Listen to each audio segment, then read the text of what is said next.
Indian could have for 10 years. But Dr. Manmohan Singh's most long lasting legacy would be the way he scripted the liberalization of the Indian economy in the early 1990s.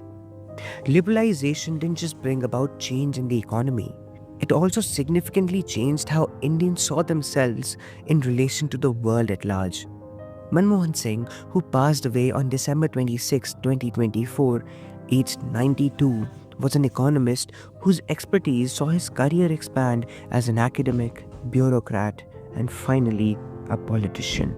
Some refer to him as the quote unquote the accidental prime minister when the soft spoken congressman was unexpectedly thrust into the top job back in 2004. He held that position for two full 5-year terms.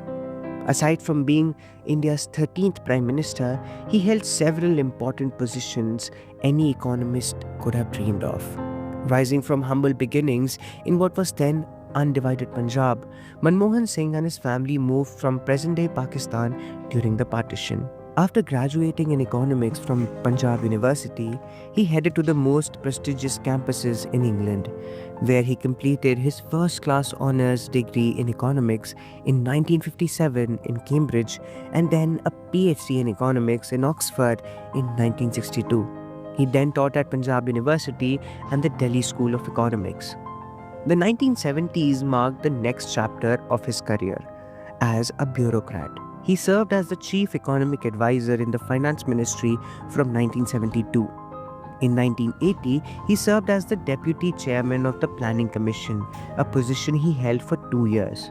In 1982, he was appointed the governor of the Reserve Bank of India, a position he held for 3 years. From 1987 to 1990, he served as the Secretary General of the South Commission in Geneva. He was awarded India's second highest civilian award, the Padma Vibhushan, in 1987. In November 1990, he served as an advisor on economic affairs to the then Prime Minister Chandrasekhar. Bigger positions were in store when India elected its new Prime Minister P.V. Narasimha Rao in 1991. Rao wanted Singh to be his finance minister. Much to his surprise, he admitted later. With the Indian economy in crisis in 1990, with deficits in balance of payments and the current account, radical moves had to be made. And so, Manmohan Singh, as finance minister then, pushed for reforms to open up the economy and gradually shift from a socialistic one to a capitalistic economy. The license Raj was finally dismantled.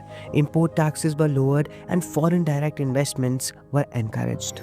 We have to harness all our latent resources for a second industrial revolution and a second agricultural revolution.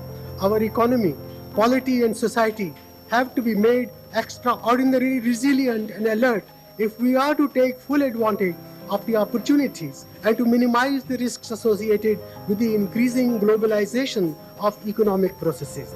We have to accept the need for restructuring and reform if we are to avoid an increasing marginalization of India in the